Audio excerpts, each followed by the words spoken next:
Hello, how are you all? I am not showing my face this week because I'm ill in bed. I cannot seem to kick whatever it is that I've had for the last 6 weeks, 2 months, who knows now, I've lost track. So I just thought I would give you a bit of a run through of the last week preparing for my first in-person workshop in the studio, which has been really exciting and lovely and has felt quite like a housewarming. And I'm filming this beautiful scenery because it was the only day of sunshine all week long. It has been wet and rainy and dark. So on Tuesday, I think I went into the studio and just started to have a bit of a rearrange of all of the different pieces of furniture. John teases me for having too many tables, but you could never have too many surfaces, and this was proven on Saturday when we actually did the workshop. And there was so few surfaces that I ended up spilling coffee everywhere because I was trying to balance things on top of everything. I think looking at this now, I have one, two, three, four, five tables and three kind of flat surfaces to put things on, and that still wasn't enough. But yeah, I knew that I really wanted to get in there and just see how the dynamic of the space would work, because 6 people had booked onto the workshop, and my friend Sherelle had said that she would pop in to say hello. So there were going to be 8 of us in the room, and 6 of those people would be moving around and getting props.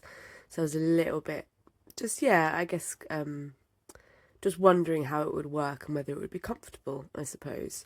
So this amazing table, which I found in the charity shop for £30, I think it was reduced, and I planned on sanding it, but I doubt I'll ever get around to it. I'd have to take it out of the studio, outside, do it again. So for now, it just gets covered in a white tablecloth. So that table is an absolute godsend. It's such a good size. It's a really good height as well. You don't have to bend down too low. It's kind of the star of the show, and I generally have it just in the middle of the room most of the time as a really good workspace as well as my desk. So then there's the one that I'm clearing now, and that's a folding table. It's really rickety, but it's so handy because it folds down into barely anything and then opens up into a really good size. So I had those 2 there, which would be 2 of the main surfaces. And then I had a third one, which was kind of like a shed table that we had outside that John made out of scaff planks and a couple of metal legs, and pulled that in, and it worked well, actually. It really did work okay, and it's so lovely just like being in the space and looking at it, and with the rugs and with all of the draping curtains on the walls and the ceiling. It feels really inviting, and I really wanted to create that feeling for people. I really wanted to create a space that was a little bit mystical and a little bit magical for them to kind of step out of their reality for just a few hours and come in and feel inspired, I suppose. Feel inspired and feel that they could experience a little bit of a part of my world. And yeah, and I think that's what happened. That's from the feedback that I've had. That's generally like how people felt. I kind of feel like it's like stepping into a film set, isn't it? Or like going to the theatre. You're just transported for a while and you go into a different reality outside of the daily, what you're used to. And it can be like a little secret for yourself. Yeah. So yeah, that was my aim with everything that I was hoping to do. And I'd been foraging on the one sunny day last week. I was really lucky that I managed to get that day. I managed to find loads of ivy, loads of holly. Of course, went to lots of different bushes and made sure that I didn't take too much from any particular tree. And I'm such an opportunist. I'm always got my eye out for when somebody's gardening and cutting down pieces, whatever. I will grab whatever anyone is chopping down before it manages to go in the green bin or be taken away. So I just wanted to have a selection of things that people could trail on the tables, build different levels of things with, and also because it just kind of adds that kind of woodland festive feel to the space. So IKEA bags, as ever, are possibly one of the most useful tools. I think we used them in the summer when we were packing to go camping in France for 3 weeks. IKEA bags, brilliant, they flatten up. And then also for foraging, because you can just cram so much in there, and they're waterproof, and they've got really open tops. So yes, that is one of my top life tips. Get yourself some IKEA bags and cherish them. So just like spent the day kind of pottering around, moving things around, and I had an idea in my head that I kind of know the things that I use as props, but I also thought it'd be quite interesting for the people to come into the space and use props in their own ways, and to see how they interpret, how they see things, because that's what's so fascinating, is you can put the 5 same things out and then 5 different people will arrange them in totally different ways and tell a different story. So I didn't want to be too prescriptive with what I was offering people to use. So I knew that there would be spots of greenery all around, and there'd be baskets of it, and it'd be hanging in places, and some jars with it. But I also wanted to leave it open for people to experiment. So when I didn't put too much out, also because there wasn't too many surfaces to put them out on, but when the actual day came, I was quite relaxed really about what people used, and I just said, look, treat this as a kind of a dressing up wardrobe in a way for dressing your tables. Just pick the things that you want to use. And I kind of thought that people would generally maybe feel a little bit nervous about it, but oh my goodness, they embraced it completely, and it was amazing. It was so brilliant kind of seeing how excited they got by all the different collections and the different books and things that like people use, like typewriters and cameras, and they were really bold decisions. It was really, really interesting, and I'm really glad that I did that I just kind of allowed it to be quite easy, and to allow that freedom to see just how people used the space and used what they found in the space, because it's so intriguing, because I get so used to the things that I have here. So that was a very, very eye-opening element to it, I guess. Yeah, it's been a really, really lovely process, because I've done workshops before, but never in my own space. It's always been when I've collaborated with others or at festivals. I've never done one where I've had complete control over the environment, and that has been really, really lovely. So I'm thinking about how to do more throughout the year, because festive ideas, it's such a kind of a natural time to do workshops. People are in the mood, and this was for laying tables, and often people come together at festive times. But I also feel like there's definitely a place for this kind of gathering just in the deep winter months, when we don't really socialise as much and we don't go out as much, and candlelight really does a lot of heavy lifting in winter, and I feel like it would be quite lovely to be able to offer that again. So I'm thinking possibly February, and I've got other types of workshops that I've done in the past that I think could work, like drawing workshops and like a casual supper club that wouldn't be a 3-course meal, but it would be just kind of casual grazing and drawing and creativity at the same time.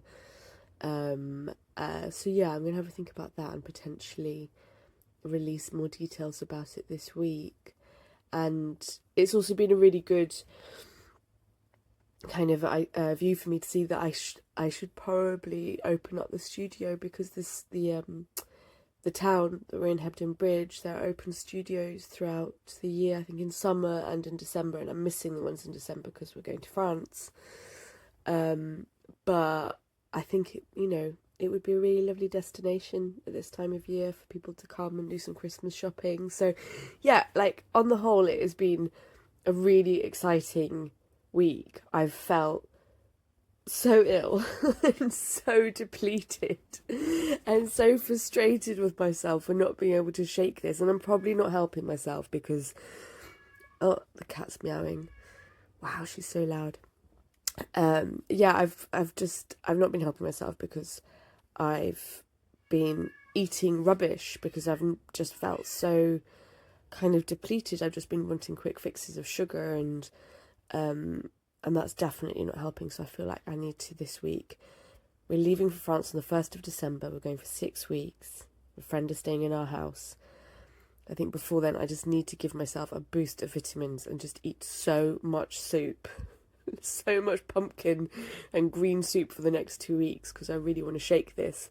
Because I think it's been it's felt like a really positive week, but because I've been so depleted energy wise and just all of this, it's kind of been hard to enjoy some of it. And I look at what I'm doing now, and I hoped for this. I manifested this, if you will. Like I really, when I kind of imagined my wildest dreams of what it would look like to be doing what I love, it looked like this. So, that feels hugely important and really beautiful. And I would like to be able to enjoy it a bit more. So I'm trying to kind of just through the fog of this, whatever it is, cold, flu, virus, I don't know. I'm trying to remind myself that I'm doing exactly what I want to be doing. And there is scope for it to grow and be more and have more adventures and have more ideas and, and express all the different things that I'm inspired by.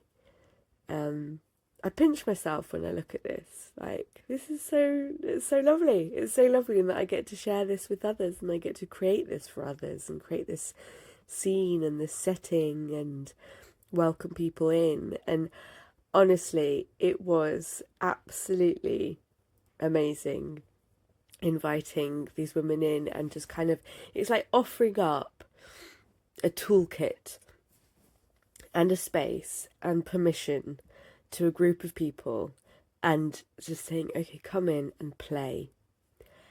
And oh my goodness, did they play. It was just mesmerising to watch and just so fascinating and so lovely.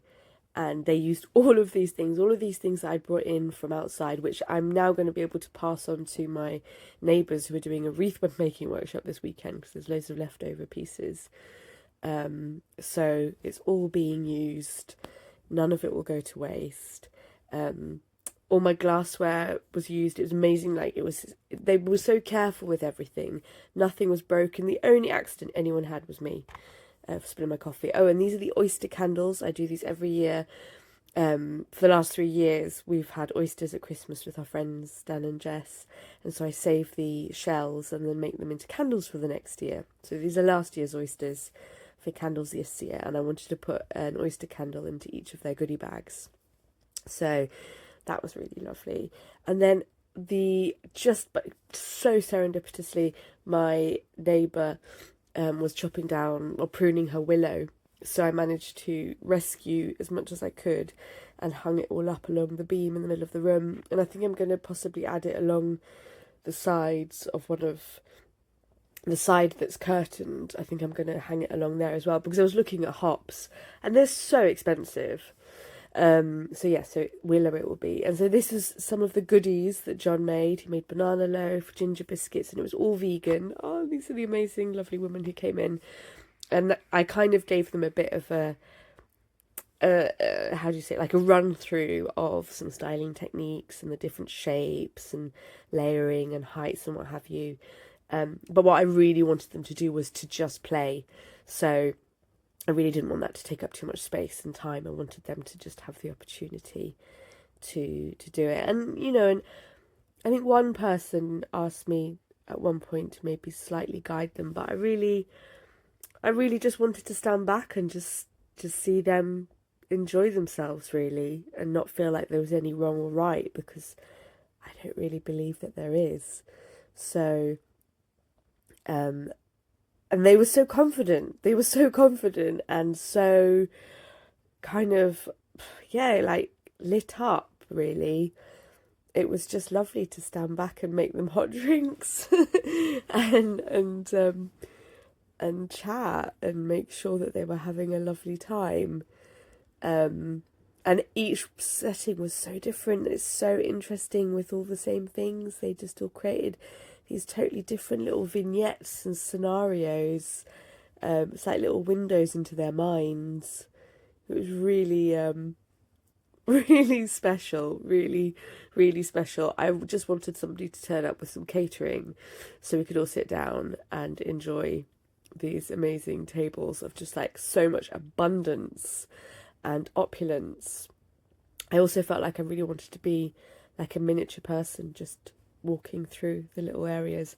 The cabbages were a big hit. Those were inspired by my 7-year-old, who one year he started laying the table and he was peeling off cabbage leaves and putting them down as cutlery settings. And I just loved that so much. So I always try and bring in cabbages as much as I can. Just food in general, I think, is such a beautiful prop when styling a table. That this table was amazing with the gold fabric. It was like some kind of like bed, a bed to just lie down on and eat truffles and drink port and talk about poetry. So all in all, I am very happy and delighted and inspired and grateful. Thank you for watching.